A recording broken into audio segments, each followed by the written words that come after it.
Assalamualaikum warahmatullahi wabarakatuh. Selamat siang pendengar pecinta 102.5 Madani FM Solution Radio.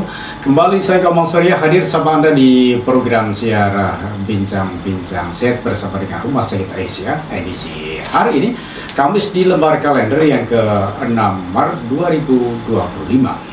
Kebersamaan kita hingga tuntas nanti satu interval ke depan pukul 14 hingga 15 waktu Indonesia Barat. Ada layanan fasilitas yang kami sediakan seperti biasa tentu di 0823 3994 7707 ataupun juga Anda bisa simak di radio streaming radiomadani.online dan YouTube-nya di Radio Madani Official dan juga di Instagram Madani FM Bojonegoro. Itulah layanan fasilitas yang kami sediakan untuk Anda di program siar BBM Bincang-Bincang Madani. Nah, sudah hadir narasumber kita dari Rumah Sakit Aisyah, Dr. Muhammad Ridwan, SPTHTKL ya. Selamat siang, Assalamualaikum dok. Waalaikumsalam warahmatullahi wabarakatuh. Ya, lama sekali ini tidak ketemu dok. Iya. Kamu sekarang dalam suasana menjalankan ibadah puasa gitu ya. Dokter ini adalah dokter spesialis THTKL Rumah Sakit Aisyah Bojonegoro. Kita akan mengambil tema deteksi dini gangguan pendengaran gitu dok ya. Nah mungkin bisa dijelaskan kira-kira apa dok deteksi dini gangguan pendengaran? Iya. Baik para pemirsa sekalian, sebagaimana kita ketahui bersama bahwa fungsi pendengaran atau bukan organ pendengaran kita itu adalah salah satu dari sekian banyaknya karunia Allah berikan pada kita yang sangat penting bagi kita semua. Jadi utamanya ini untuk meskipun masih anak kecil, usia tumbuh kembang, dewasa, bahkan pada usia tua. Jadi kebetulan pada tanggal 3 kemarin, pada tanggal 3 kemarin itu kita berikan sebagai Hari Pendengaran Sedunia. Ya. Jadi ini kita perlu bagaimana dengan melihat fenomena yang ada sekarang ini, gangguan pendengaran itu sangat mudah sekali terkena bagi siapapun pada usia berapapun. Ya. Jadi di Rumah Sakit Aisyah Bojonegoro ini terutama kalau ini mungkin untuk yang pertama nih untuk pada bayi. Sebenarnya kita tuh bisa mendeteksi gangguan pendengaran pada bayi, terutama pada bayi baru sudah kita ketahui itu sudah bisa kita deteksi. Jadi idealnya sebelum usia 6 bulan sampai itu bisa kita deteksi bahwa ini bayi ini nanti dia tuh mempunyai gangguan pendengaran atau enggak. Karena apa? Karena kalau pada bayi mengalami gangguan pendengaran, tentunya dia nanti akan mengalami gangguan bicara atau yang pada istilah medisnya disebut dengan speech delay. Nah, karena seorang anak ini untuk belajar bicara, dia melalui proses mendengar terlebih dahulu. Ya, ini akan sangat disayangkan pada anak, terutama nanti kalau sudah terlambat, nanti pada ketahuan seorang pada anak tersebut mengalami gangguan bicara, nanti lebih sulit kita untuk menerapi bagaimana dia untuk bisa berkomunikasi dan berbicara dengan orang lain. Gitu ya.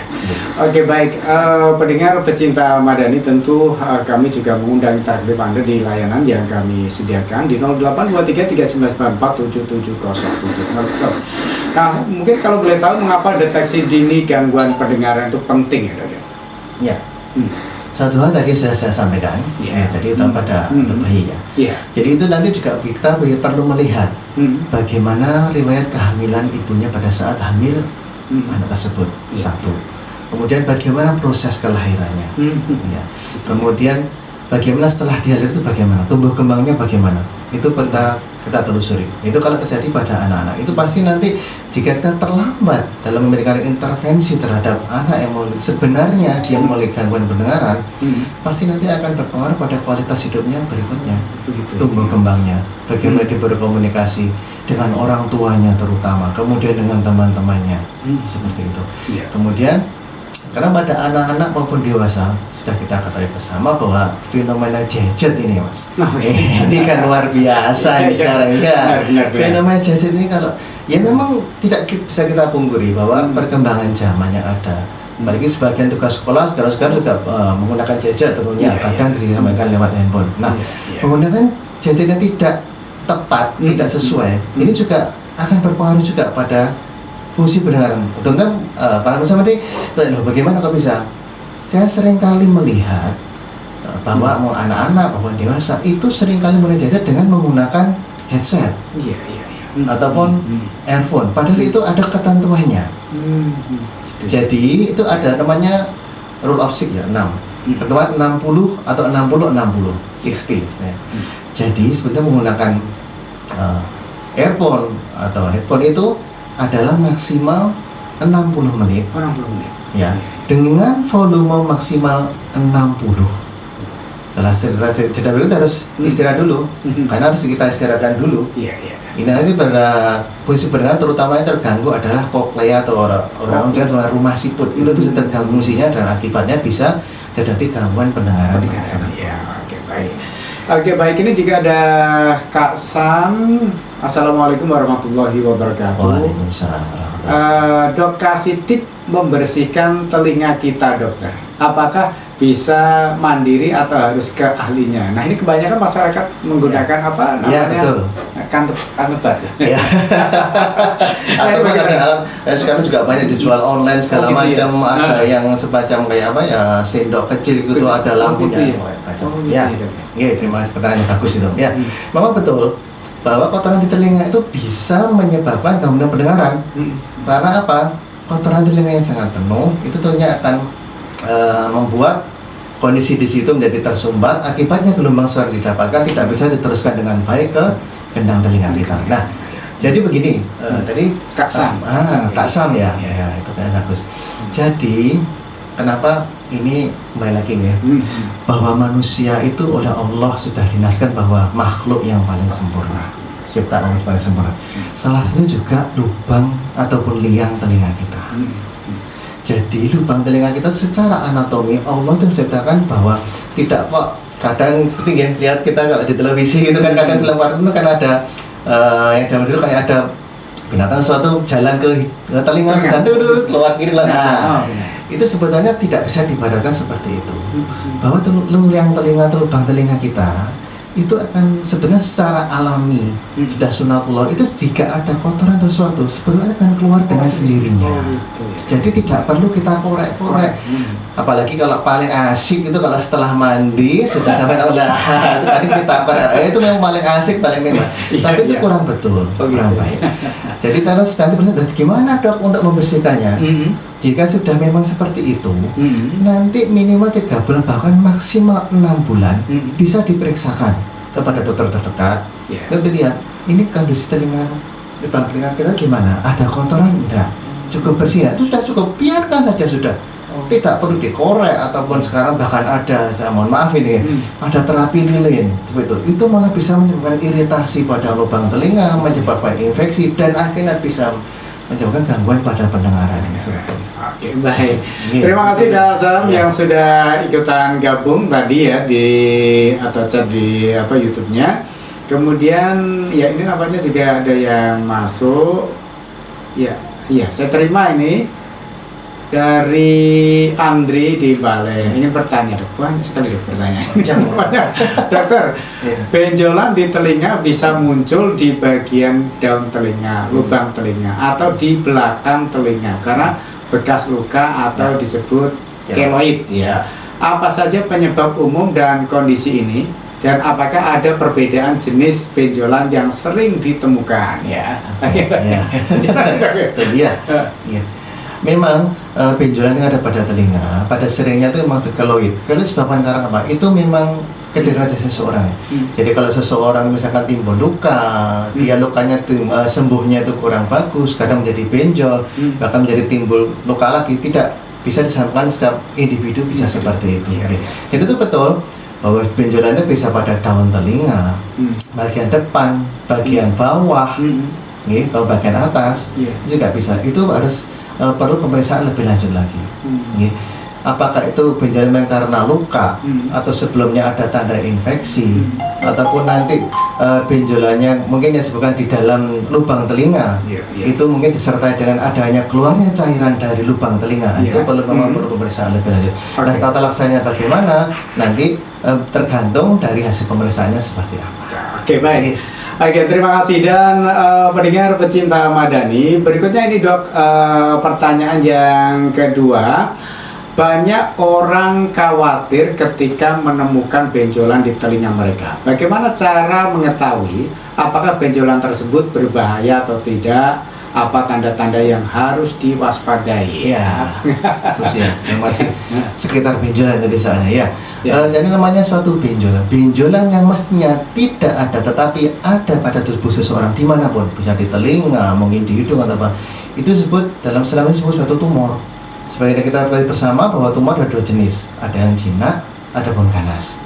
Nah, intinya gini, perlu pemeriksaan lebih lanjut gitu Mas ya. Tapi kalau biasanya kalau yang jenisnya jinak, ini dia tuh tumbuhnya lambat ya. Kemudian dia juga tidak menimbulkan keluhan pada pasiennya. Seperti itu. Ya, juga tidak bisa menimbulkan sebab infeksi ataupun kadang sering itu ada luka di situ. Nah, karena jadi tumbuhnya lambat, tidak ada keluhan, itu kemungkinan besar suatu tumor itu bisa termasuk satu jenis yang jinak. Tapi tetap kita tidak bisa memastikan bahwa berarti ini kalau begini pastinya, belum tentu juga. Gitu ya. Jadi jenis suatu tumor dikatakan bahwa ini jinak atau ganas adalah berdasarkan dari hasil patologi anatomi, istilahnya gitu.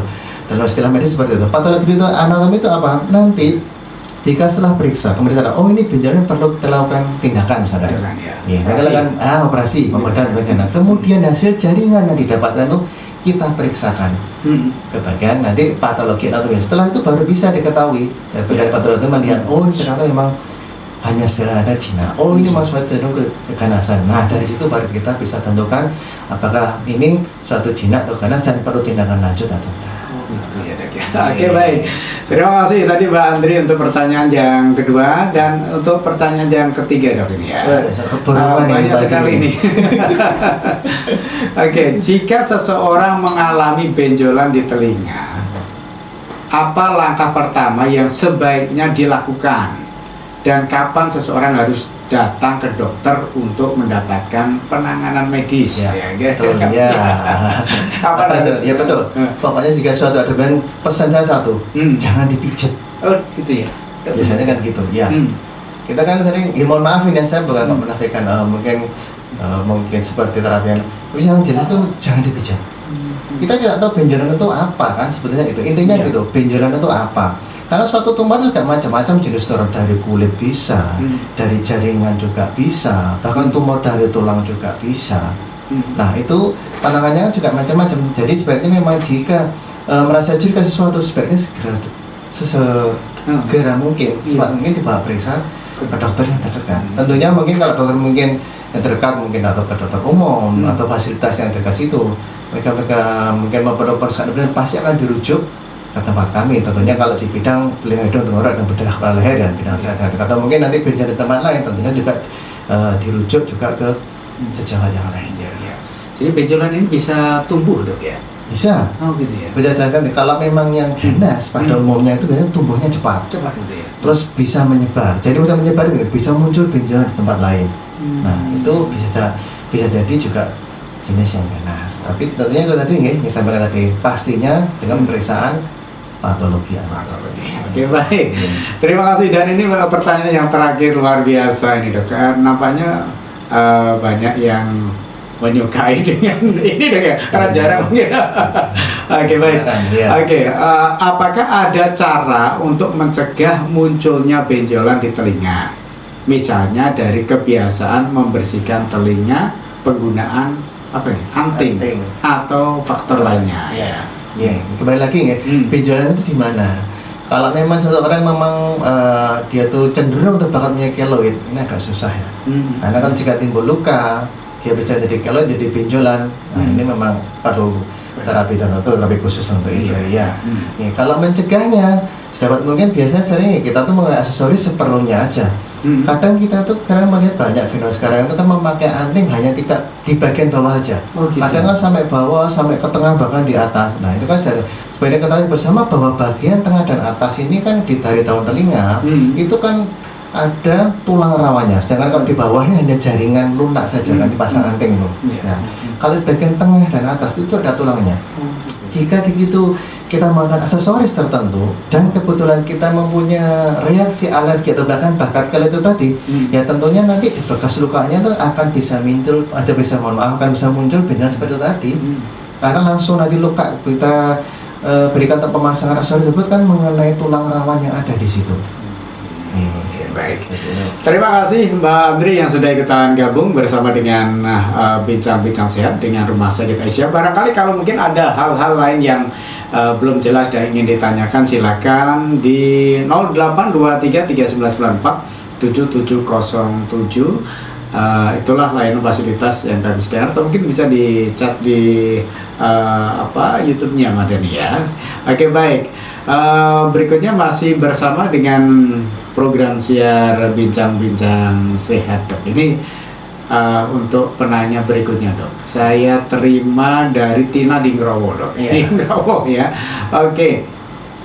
Apa saja metode atau alat yang digunakan dokter untuk mendeteksi gangguan pendengaran ya, untuk mengetahuinya?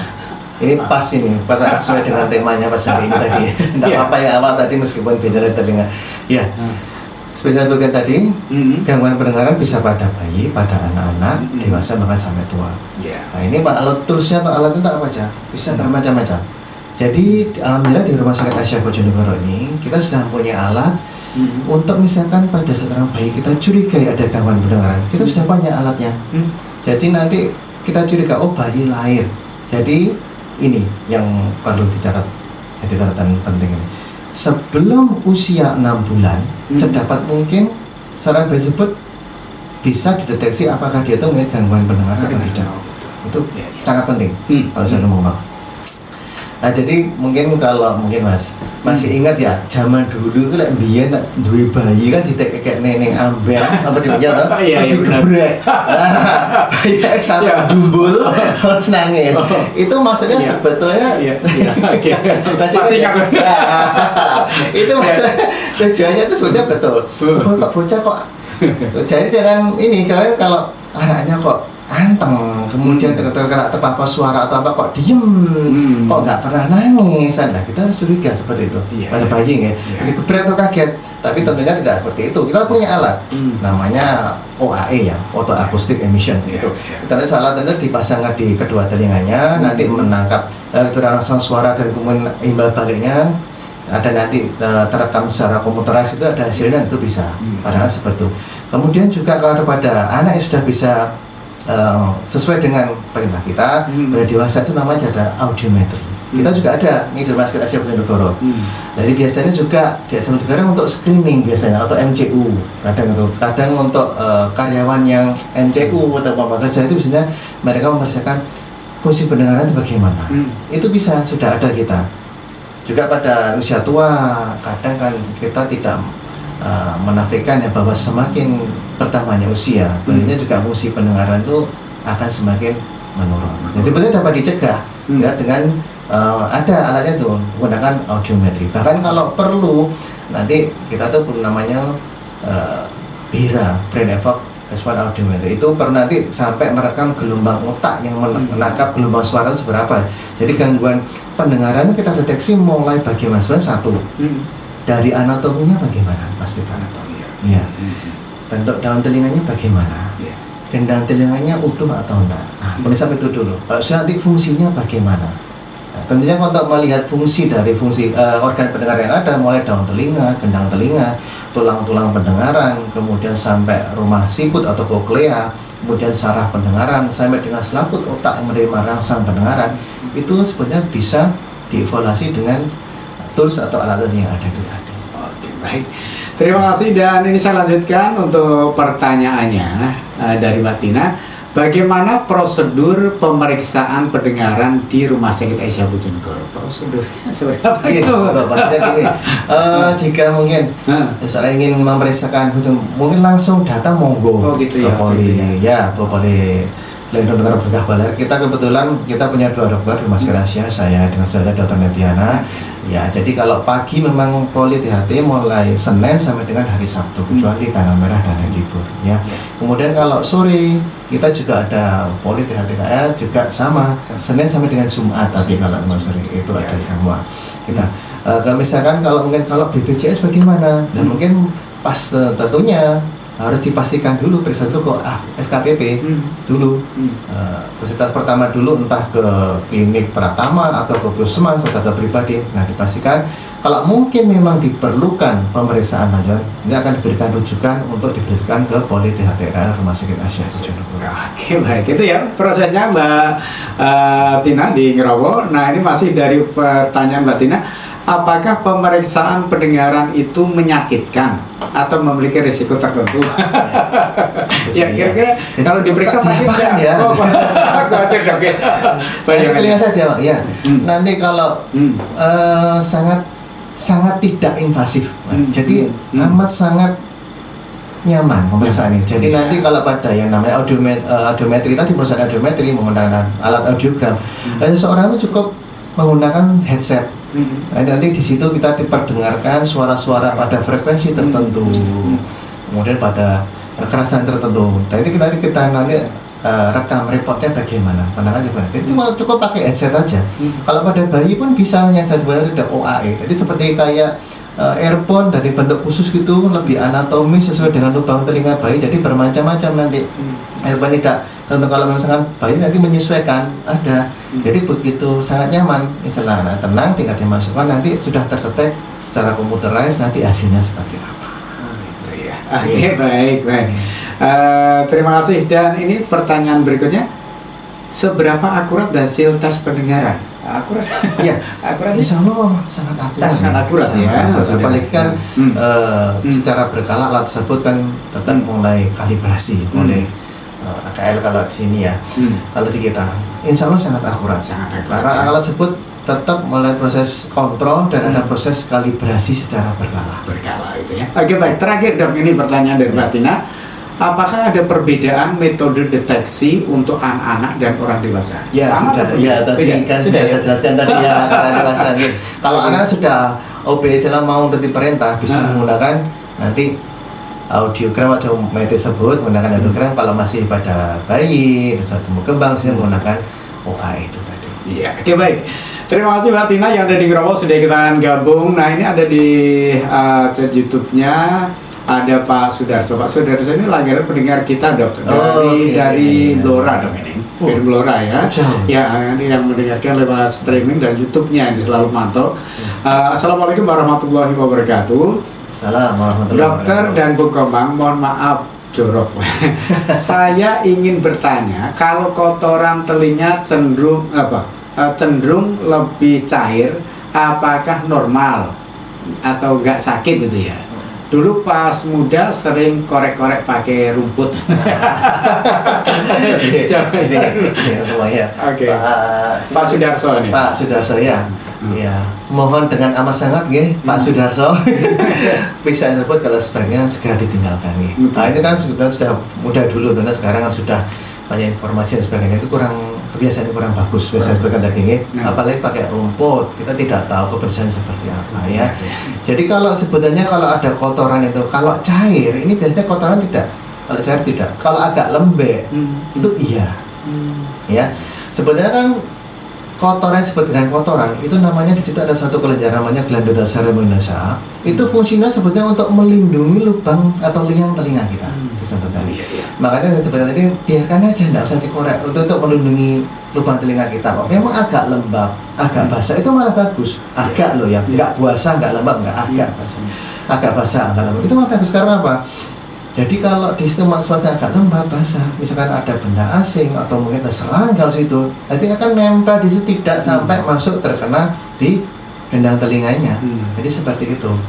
Nah, kalau memang agak cair dan berair, apalagi ada bau, nah itu perlu kita pastikan. Kita periksakan apakah cairnya itu dari dalam telinga, dari lubang telinga, ataukah dari balik gendang telinga kita. Nah, itu kalau ada tanda infeksi ada atau tidak, itu perlu kita pastikan. Iya, terus tetap harus dipastikan dengan pemeriksaan apakah ini suatu cairan akibat dari suatu infeksi ada di telinga ataukah dari sebab yang lain. Jadi seperti itu ya. Oke, baik, terima kasih. Itu tadi Pak Sudarso yang ada di Blora yang sudah ikutan gabung, mudah-mudahan juga bisa setia ya mengikuti acara ini, dan barangkali ada hal-hal lain yang ingin ditanyakan bersama dokter, mumpung ini ada Dokter Ridwan hadir di kesempatan hari ini. Nah dok, ini nampaknya pendengar kita tadi Mbak Andri Rosida ini tanya lagi. Assalamualaikum warahmatullahi wabarakatuh. Waalaikumsalam. Pertanyaan tambahan dok.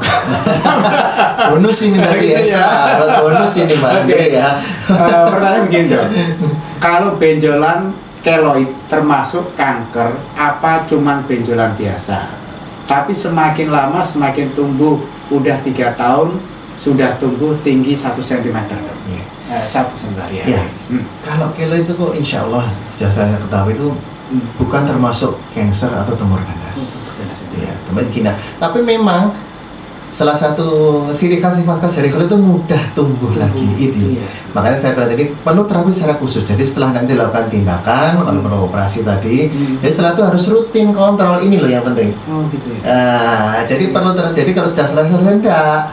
Jadi kalau selesai, nanti pada kita terapi, setelah itu kita lihat rumahnya bagaimana. Karena perlu terapi khusus, terapi lanjutan untuk mencegah kekambuhannya ini lagi. Supaya tidak tumbuh lagi. Betul. Ya. Insya Allah kalau ganas enggak, ganas enggak. Cuma perlu agak telaten untuk kontrolnya. Kalau dibiarkan biasanya tumbuhnya makin Betul, tinggi. iya, bisa jadi iya, bisa jadi enggak. Tapi yang jelas, Nah, kalau itu kecenderungan untuk tumbuh lagi. gitu ya. Oke baik, dan barangkali mungkin kalau Mbak Andre Rosida barangkali ingin konsultasi langsung dengan dokter bisa di Rumah Sakit Asia. Monggo di Rumah Sakit Asia. Tadi jam kerjanya ya, kalau saya pagi Senin dari jam 9 dengan jam 13 jam 1 siang, Selasa sampai dengan Jumat itu jam 8 sampai dengan jam 12, dan Sabtu jam 7 sampai dengan jam 11. Ya, oke, mungkin bisa langsung ketemu dengan Dokter Ridwan ya. Kalau misalnya kalau pagi repot, sore saya di hari Selasa dan Kamis mulai pukul 17 sampai 19. Gitu Ya, kalau sore Selasa dan Kamis. Ya, oke, baik. Terima kasih. Dan tadi kalau ya rumahnya Mbak Len bisa apa ya? Ke Rumah Sakit Aisyah atau mungkin di Monggo, saya juga kebetulan juga praktek di Rumah Sakit Islam Sumberjo, Mas Muhammadiyah Sumber RSI. RSI ya gitu ya. Di RSI, jadi yang sebelah timurnya Pasar Sumberjo. Di sana di Selasa, Rabu dan Jumat siang. Mulai jam 14. Oh, jam 14 sudah ada ya. Ya. Oke, baik. Terima kasih pendengar pecinta Madani dimanapun Anda. Menarik sekali, sudah setengah jam kita berbincang-bincang dengan dokter, dan kita akan break dulu. Jangan kemana-mana, tapi 102.5 Madani FM Solution Radio. Nanti kami udah interaktif Anda di layanan yang kami sediakan di 0823 311 47707. Telah break dan nikmati pesan-pesan berikut ini. Insan Madani dimanapun Anda, kembali masih dari jantung kota Bojonegoro, Jalan Nahdlatul Umar 48, bersama dengan program siar Bincang-Bincang Sehat dengan Rumah Sakit Aisyah Bojonegoro, dengan mengambil tema deteksi dini gangguan pendengaran. Ini tema kita. Namun ada yang juga bertanya di luar ini, tetap dijawab oleh dokter itu ya. Oke, mumpung bertemu dengan Dokter Muhammad Ridwan. Beliau ini adalah dokter spesialis THTKL ya, Rumah Sakit Aisyah Bojonegoro. Silakan Anda bisa berkonsultasi langsung di layanan yang kami sediakan. Nah, berikut ini langsung dok ini ya. Oke, tadi Mbak Andri langsung menjawab di YouTube-nya. Baik dok, terima kasih banyak itu jawabannya ya. Oke, dan bisa langsung konsultasi langsung ya. Kemudian ada Agus HA. Nah, gitu ya. Assalamualaikum warahmatullahi wabarakatuh. Insan Madani semangat untuk Bung Koman, Pak Dokter, Pak Rosi, atau Mas Rifan. Dan Insan Madani yuk tetap bersama Radio Madani 102.5 Madani FM Solution Radio. Oh, ini maksudnya Mas Agus. Ya, ini bagian IT-nya Madani yang habis operasi ya kemarin, tidak bisa menemani kita. Nampaknya juga memantau siaran kami ini secara langsung di rumah gitu ya. Oke Mas Agus, semoga lekas sembuh gitu ya. Oke baik, terima kasih Mas Agus.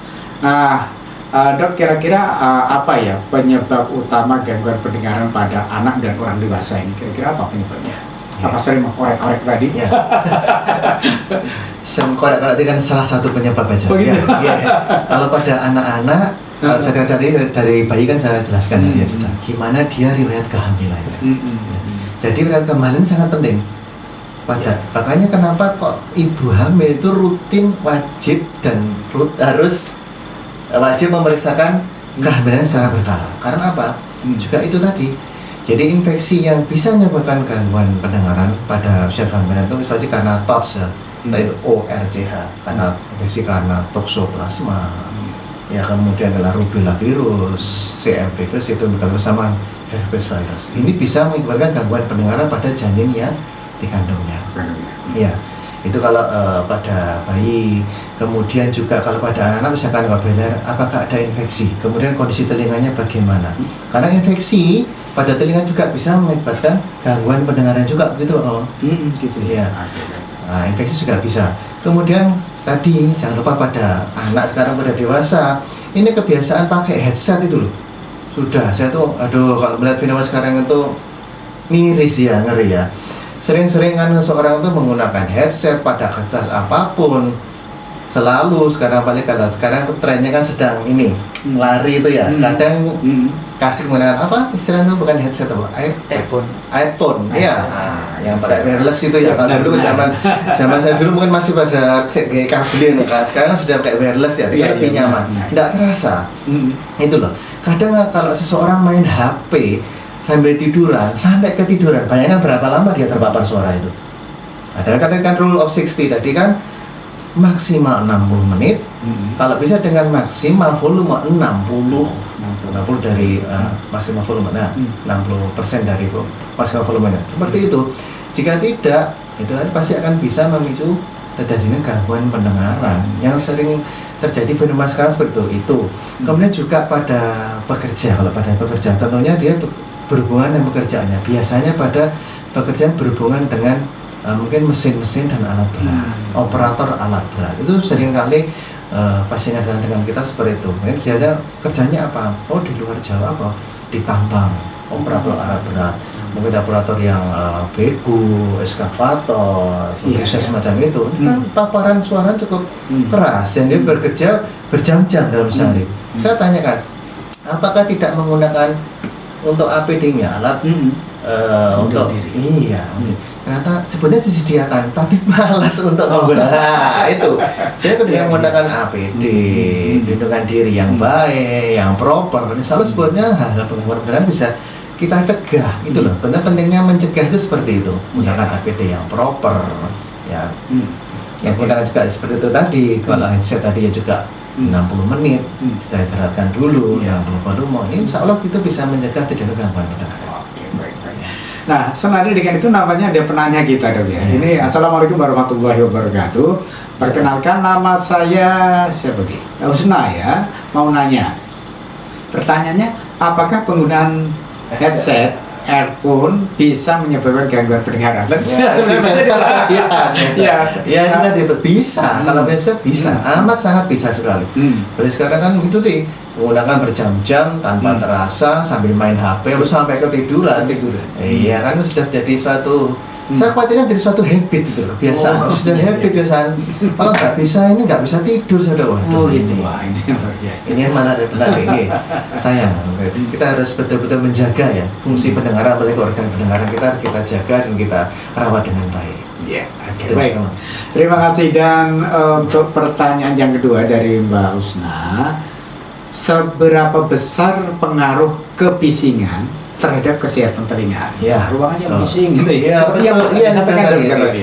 Jika di ruang kerja memang sebetulnya biasanya itu namanya ada sound level meter namanya. Jadi untuk mengukurkan suara itu tingkat bising itu seberapa? Ada sebetulnya ada pada tempat kerja tertentu itu harus memenuhi semacam itu. Apalagi seperti karyawan mungkin kerjanya di pabrik dekat dengan mesin-mesin yang cukup besar seperti tadi operator alat berat itu sangat bisa, karena bagaimana juga itu tadi setiap hari bekerja di situ terpapar bising seperti itu, kemungkinan bisa terjadi gangguan pendengaran. Terus kata dan saya bagaimana monggo nanti bisa ke kita meskipun kadang yang sering kali itu karena terpapar sudah cukup lama Jadi merasa sudah beradaptasi, sudah adapted. Jadi dia tidak merasa bahwa ternyata seseorang tersebut itu mempunyai gangguan pendengaran akibat hal semacam itu. Taunya gimana? Ya kita tes itu tadi dengan tools atau alat yang ada di Rumah Sakit Asia Bojonegoro, insya Allah bisa terdeteksi. Sebetulnya bahwa ini sudah mulai terjadi gangguan pendengaran, meskipun dia merasa saya tuh masih bisa mendengar dengan baik. Tapi nanti di hasil pemeriksaannya tersebut, pada kondisi tertentu dia itu akan turun fungsinya. Nah itu khas banget terjadi pada gangguan pendengaran akibat bising. Nah, itu bisa dipantau dari situ, gitu Mbak Noman. Oke, baik. Terima kasih tadi. Oke, Mbak Usna tadi sudah dijelaskan, dan pertanyaan berikutnya ini, kalau mungkin ada hal yang lain yang ingin ditanyakan masih saya buka ya di 0823394777 ya, sampai jam 3, jangan lebih. Karena nanti dokter akan tugas lain. Oke, baik. Yang ketiga, bagaimana cara melindungi pendengaran di lingkungan yang bising? Ya, tadi sudah ya. Oke, yang keempat ini, apakah gangguan pendengaran bisa disebabkan oleh infeksi atau penyakit tertentu? Jadi bisa. Kalau apa infeksi bisa. Terutama infeksi di telinga bagian tengah. Kalau infeksi telinga bagian luar, di daun telinga atau lubang telinga, jadi telinga dibagi 3 bagian, luar, tengah, maupun dalam. Nah, batasnya adalah antara luar dan tengah itu adalah gendang telinga kita. Jika infeksi bagian luar, mungkin gangguan pendengarannya secara akut ya, pada saat infeksi itu teratasi, insya Allah ini fungsi pendengarannya kembali seperti semula. Nah, kita waspadai infeksi pada telinga bagian tengah dan dalam ini, Pak Komar, seperti itu. Biasanya kalau infeksi telinga bagian tengah, itu ditandai dengan keluarnya cairan dari lubang telinga. Tapi sudah pastikan betul, infeksi telinga bagian luar juga bisa keluar cairan, tapi jadi karakteristik cairan telinganya dari bagian tengah itu khas biasanya. Perlu pemeriksaan lebih lanjut memang. Itu biasanya juga ditanya selain keluarnya cairan telinga, kita pastikan kondisi gendang telinganya bagaimana. Masih utuh atau intak enggak? Ada lubang enggak? Itu memang pemeriksaan. Tentunya pada tenaga ahli ya. Kemudian kalau orang awam tidak bisa melihat, oh ini gendang yang normal itu bagaimana, gendang yang lubang itu bagaimana, itu berarti masuk tenaga ahli. Nah, sebenarnya juga dokter di HTKL seperti ini ya untuk memastikan. Nah, jika telinga bagian tengah mengalami infeksi seperti itu bisa menjadi gangguan pendengaran. Karena apa? Fungsi dari gendang telinga yang bagus, yang utuh, yang intak, itu kan bisa menerima rangsang suara dengan sempurna, dengan baik, untuk diteruskan ke tulang-tulang pendengaran, sampai kita kemudian dilanjutkan ke rumah psikotokoklea, kemudian dilanjutkan ke saraf pendengaran, ditangkap oleh otak kita sebagai sumber suara. Kalau gendang telinganya tidak utuh, otomatis juga fungsi pendengarannya akan terganggu seperti itu. Oke, baik. Di YouTube-nya ini ada chat dari Zaza Irma ya. Selamat siang. Saya memiliki kakak pernah kecelakaan. Setelah kejadian itu kakak saya pendengarannya berkurang atau lemah. Kira-kira apakah ini bisa terjadi Pak Dokter? Atau karena hal lain gitu ya? Mohon maaf gitu. Ya ini memang perlu ditelusuri penyakit sebelumnya ya. Jadi kecelakaan itu, setelah kecelakaan biasanya yang sering terjadi pendengaran itu dia keluar cairan atau darah dari telinganya juga bisa. Itu berarti ada sesuatu, mungkin ada semacam trauma atau benturan di bagian kepalanya dulu. Ini jadi kalau misalkan nanti harus dipastikan betul, saya sebutkan tadi, nanti kondisi gendang telinga seperti apa. Yang sering kali terjadi pada kecelakaan itu adalah robeknya gendang telinga atau membran timpani. Tentunya kalau gendang timpani robek ataupun rusak atau terkoyak, ini bisa menyebabkan gangguan pendengaran. Jadi seperti itu. Ya. Salah satu juga tadi Pak Komang, jangan lupa korek telinga. Balik lagi korek telinga. Itu kadang sepele, simpel, tapi akibatnya bisa fatal. Tanpa terasa kita ngorek karena asiknya. Apalagi sekarang ada alat korek telinga yang agak tajam meskipun dari plastik. Itu bisa kena ke gendang telinganya, bahkan bisa merobek gendang telinganya. Itu yang fatal. Ya, kadang juga korek telinga pun bisa mengakibatkan gangguan pendengaran juga. Kalau pakai tisu. Pak, tisu pun tidak bisa membersihkan secara maksimal. Khawatirnya itu kenapa? Tidak bisa mengkorek baik tisu ataupun dan yang lain. Itu kan kita secara blind ya, kita tidak melihat. Itu kan secara tidak sengaja, itu akan mendorong kotoran yang ada, akan semakin masuk ke dalam. Itu yang kita khawatirkan seperti itu. Ya, karena pernah ketika saya juga di Rumah Sakit Aisyah itu ada salah satu pasien itu yang tisunya masuk dok itu Ya, itu ketinggalan sampai juga. Iya. Makanya fakta tinggi. harus diambil oleh dokter. Iya, betul. Oke, baik. Nah, Zaza Irma tadi menyampaikan tak suruh periksa takut kalau dioperasi katanya. Belum tentu, harus dipastikan dulu, harus kita pastikan dulu. Mungkin kalau ada sekedar ada trauma atau robek atau infeksi kan harus kita terapi dulu. Belum tentu operasi. Kalau memang dari pemeriksaan dan terapi yang telah diberikan perlu dioperasi, pasti akan kita komunikasikan. Tidak serta merta, oh ini harus operasi, oh ini harus gini seperti itu. Dan langkah awal harus kita pastikan dulu kondisinya bagaimana, fungsinya bagaimana. Nah tadi kalau Mas, oke kan kualitas pendengaran sebagainya. Oke. Tadi ya. Oke, Zaza Irma langsung lagi nih dok. Kalau kendang robek, apakah bisa diperbaiki? Ya. Iya. Jawabannya adalah bisa. Iya. Ya. Kalau misalkan pada anak-anak, sehingga terjadi istilahnya apa? Kalau istilahnya di Bojonegoro ini apa? Kopoan apa? Bukan apa ya? Kopoan ya. Mohon maaf ini agak kasar ya. Kopoan pada anak-anak. Pada anak-anak jika terjadi infeksi, sedapat mungkin segera diatasi infeksinya pada telinga. Jika dijaga kondisi telinga kering, tidak kambuh lagi, insya Allah dengan tumbuh kembangnya itu gendang telinga lupa akan bisa nutup sendiri pada anak-anak. Gitu ya. Karena masih ada tumbuh kembang, masih sel-sel masih tumbuh, regenerasi selnya bagus, jadi gendang telinga. Tapi pada usia dewasa, apalagi sudah tua, itu mohon maaf, itu tidak akan bisa nutup dengan sendiri-sendiri. Karena kita usia tumbuh kembang mentok sampai usia 18 tahun, setelah itu sudah berhenti. Tapi gimana? Bisa, tentunya dengan operasi. Oke, baik. Terima kasih dok. Dan terima kasih tadi pendengar kita yang sudah ikutan gabung, Zaza Irma. Dan mungkin kalau ada hal lain yang ingin ditanyakan masih kami buka di 082339947707 atau bisa di chatnya YouTube Madani FM ya. Oke, silakan. Dan pendengar pecinta Madani ini juga nampaknya tadi ada yang masuk dari waktu ke ZA. Oke, mau tanya, apakah operasi bisa menjadi solusi untuk beberapa jenis gangguan pendengaran? Pertanyaan bagus ini. Okay. Ya, ini tergantung operasi apa dari Mas siapa tadi? Ini Ibu Maptuka. Oh, Ibu, mohon maaf Ibu. Jadi operasi itu macam-macam Ibu ya.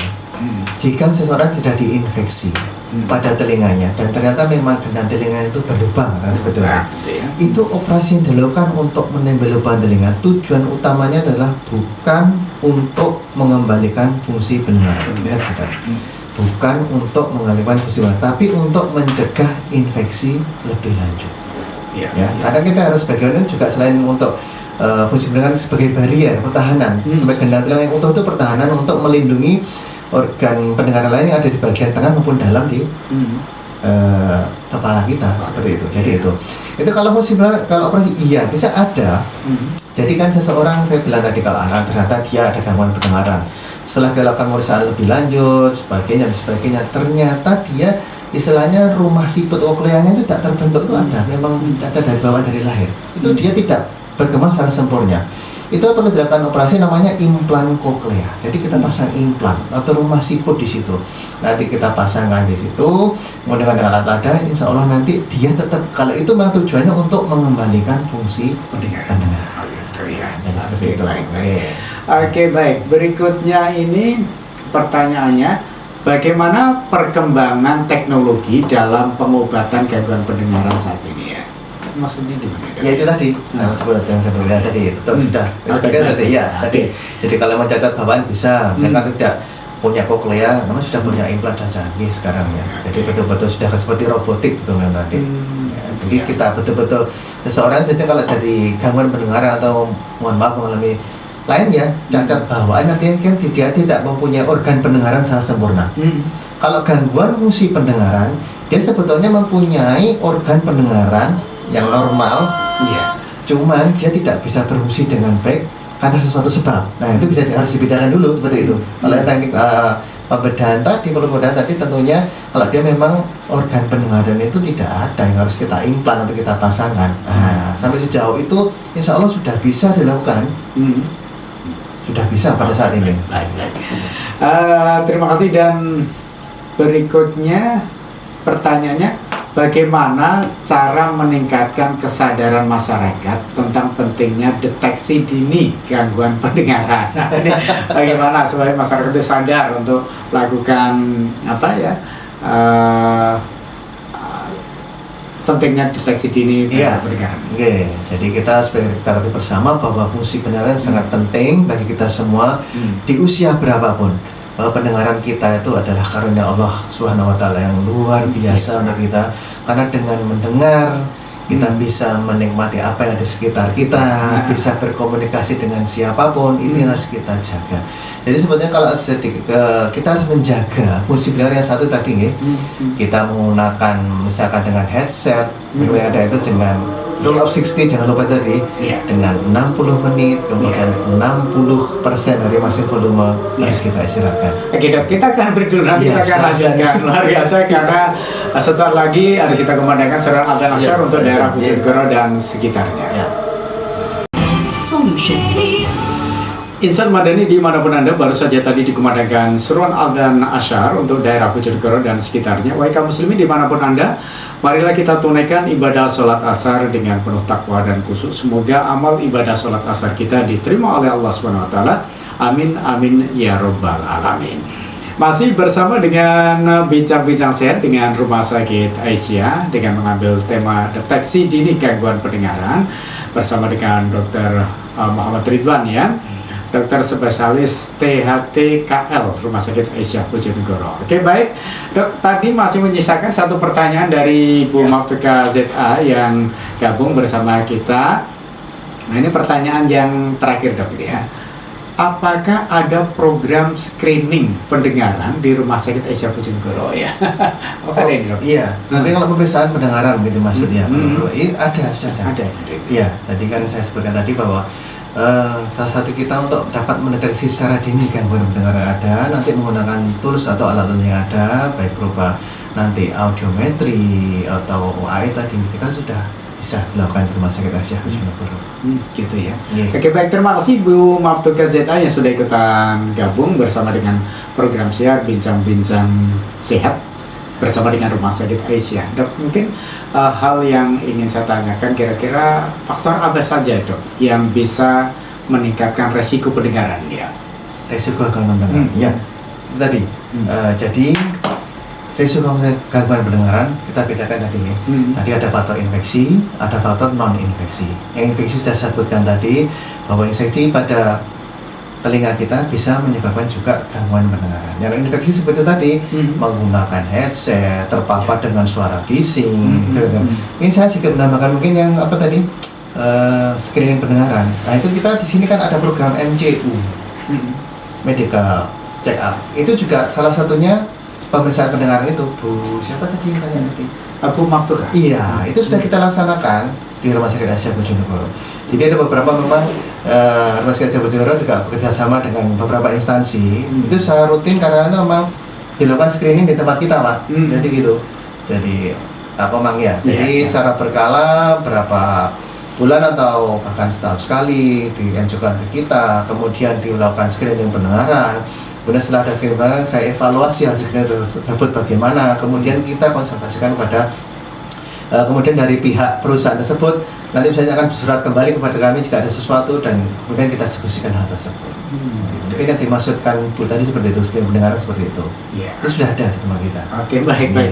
Nah ini ada Pak Giga atau Pak Giga ini pendengar kita yang dari Jepara Dok ini. Wah, jauh nih. Oke. Dokter, alat-alat pengobatan telinga apakah semua dari luar negeri? Sebagian besar dari negeri mana saja ya? Ini adalah alat aja Pak. Ini gimana? Maksudnya apa ya? Kalau maksudnya mungkin gimana? Alat untuk periksa pendengaran, untuk alat bantu dengar atau bagaimana? Kalau memang ini alat-alat sudah ini kok terstandarisasi istilahnya. Kalau dari luar negeri saya masih belum seberapa, mohon maaf ya, tadi saya masih belum bisa menangkap dengan baik maksud pertanyaan itu apa. Jadi kalau alat-alatnya itu memang ada yang dari luar negeri sudah ada, dari dalam negeri yang sudah ada. Yang jelas alat-alat kita itu sudah terstandarisasi dan sudah dilakukan kalibrasi secara berkala. Jadi insya Allah untuk hasilnya pastilah akurat karena sudah dari kalibrasi secara berkala. Baik dok, waktunya sudah sangat terbatas dok. Mungkin ada sesuatu hal yang ingin disampaikan kepada pendengar untuk penutup acara ini dok ya? Iya, oke.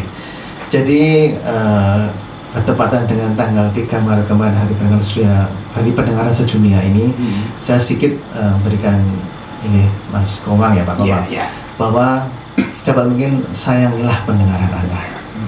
Karena pendengaran Anda ini sangat berharga bagi Anda, karena ini sangat berguna nanti untuk komunikasi Anda dengan keluarga Anda maupun dengan orang lain.